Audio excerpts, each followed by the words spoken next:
자, 지난 시간에 이어서 위고수의 수능 국어 문법 사이시옷 10분 만에 정보하기 이어서 하겠습니다.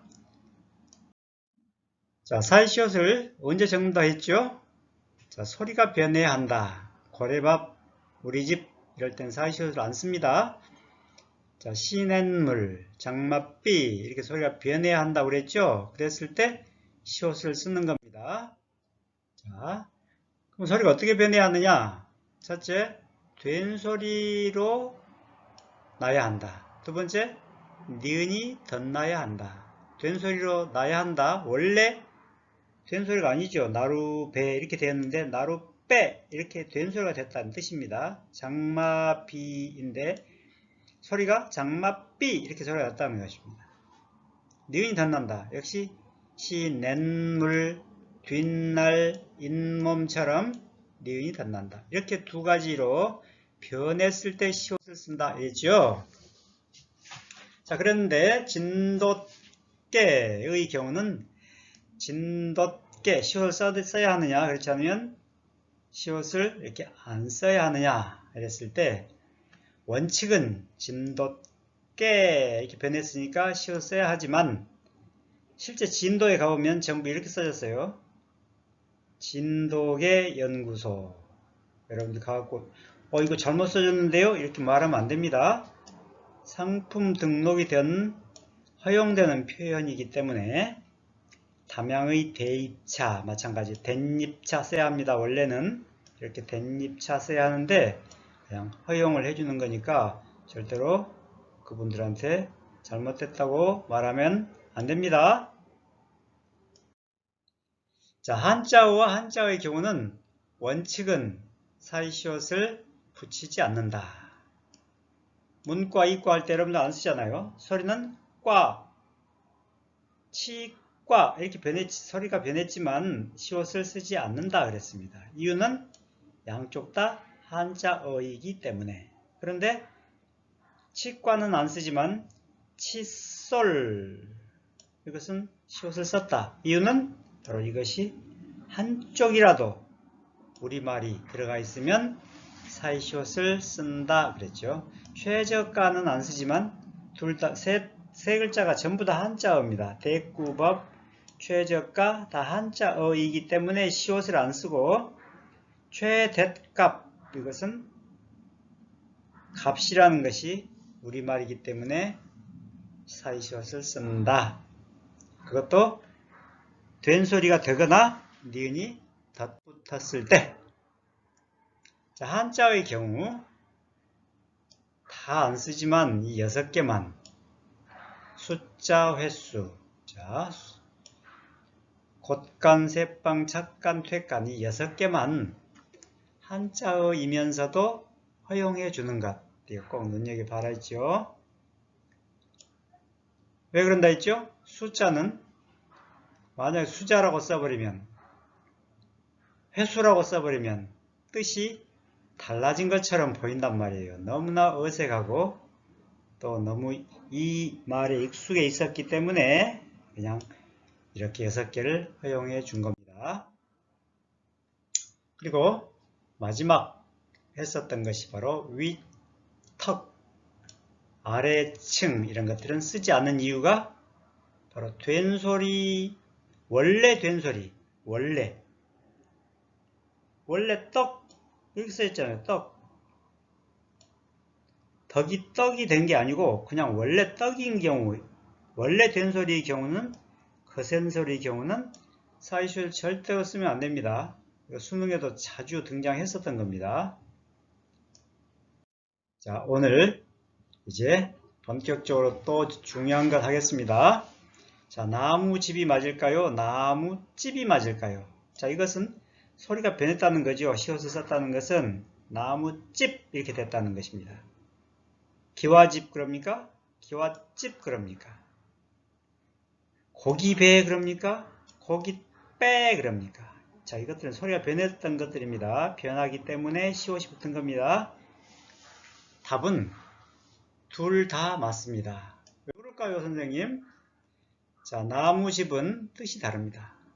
나무로 지은 집입니다. 나무집. 밑에 나무집. 이것은 나무를 파는 집입니다. 이해가 됩니까? 그냥 나무집은 그냥 나무로 지은 집입니다. 아주 기본적인 의미를 가진 것이 사이시옷을 붙이지 않고 뭔가 뜻이 좀 변한 것들, 이런 것들은 시옷을 붙입니다. 좀 어렵습니까? 기와집 봐보십시다. 기와집. 그러면 기와를 이은 집이죠. 기와를 이은 집. 지붕에 기와를 이은 집. 기와집. 근데 기와집 하면 기와를 파는 집입니다. 기와 찍는 집입니다. 공장이 있어요. 그런 곳이. 자, 고기배는 고기의 배. 이렇습니다. 고기배는 뭘까요? 고기를 잡는 배입니다. 고기배. 자, 조금 심화된 문제입니다. 수놈, 순놈, 어느 게 맞아요? 우리들은 순놈이라고 합니까? 보통 사람들이 순놈 많이 그러지요. 그런데 표준어 발음은 수놈이라고 합니다. 수놈. 그래서 암수자가 들어간 거, 암놈, 수놈. 그랬을 때는 수로 통일합니다. 이것이 규정입니다. 맞춤법 규정에 수로 통일하자. 그래서 수놈 이렇게 발음해야지. 이렇게 쓴다는 것은 이렇게 순놈 변했다는 것 아닙니까? 수로 통일한다는 것은 변하지 말라. 변하지 않는 표기로 해라. 암소, 수소. 이때는 좀 문제가 되게 보이죠? 수소. 왜냐하면 산소, 수소 이랬을 때 수소하고 암소, 수소하고 구분이 안 되는 겁니다. 지금 이게 표기상으로는. 어쩔 수 없이 표준어 규정이 이렇게 되어 있기 때문에 표기를 수소라고 한 겁니다. 혼동하지 마십시오.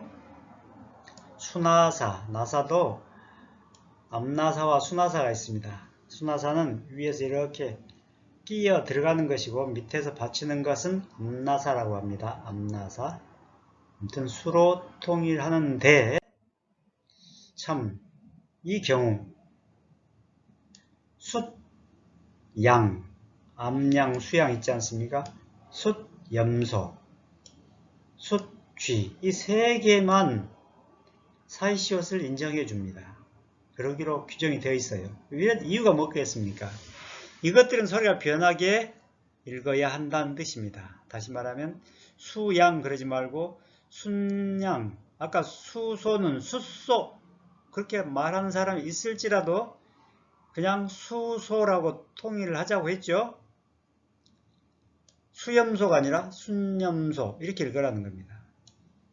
숫쥐도 수쥐 읽지 말고 숫쥐 이렇게 된소리로 읽으라는 겁니다. 자, 이것을 외울 수는 없고 그냥 이렇게 여러분들 이해만 하고 있으십시오. 이것은 세 마리가 바로 양념을 잘 해놓은 쥐를 갖다가 양념쥐라고 합니다. 그래서 양, 염, 쥐. 너무 어색합니까? 양념쥐가 있겠어요? 쥐를 잡아먹는 민족이 있을 수도 있죠. 양념 잘 해놓은 쥐. 옛날 시골에서는 실제 쥐를 먹을 것이 없으니까 쥐를 잡아먹는 분들이 있었어요. 실제.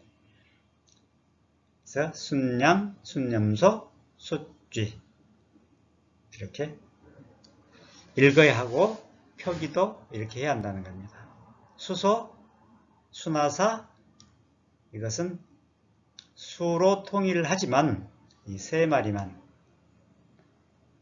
우리가 인정을 해준다. 이것을 알고 있으면 되겠습니다. 수능에서는 이런 것들을 외우라고 나오지는 않습니다. 내용을 설명하면서 시험 문제가 나올 겁니다. 자, 이제 마지막 최고의 난이도입니다. 최고의 난이도. 자,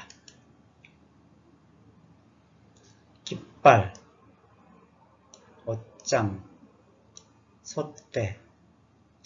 자, 뭐 흔히 보는 거죠. 잣나무, 핏대.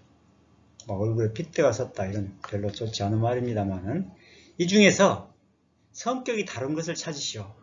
자, 이것은 수능 모의고사에 계속 등장을 했습니다. 수능에 곧 나올 겁니다. 이거. 자, 이 중에서 사이시옷이 아닌 게 있어요. 신기하죠? 성격이 다른 것 이렇게 물어봅니다. 사이시옷이 아닌 것 이렇게 물어볼 수도 있겠죠. 다시 말하면 사이시옷은 합성어이어야 하죠. 기 더하기 발입니까? 오 더하기 장입니까? 소 더하기 됩니까? 피 더하기 됩니까? 아, 이것은 피 더하기 돼. 이건 짐작이 되네요. 그런데 원래 오였냐 옷이었냐 그런 뜻이에요.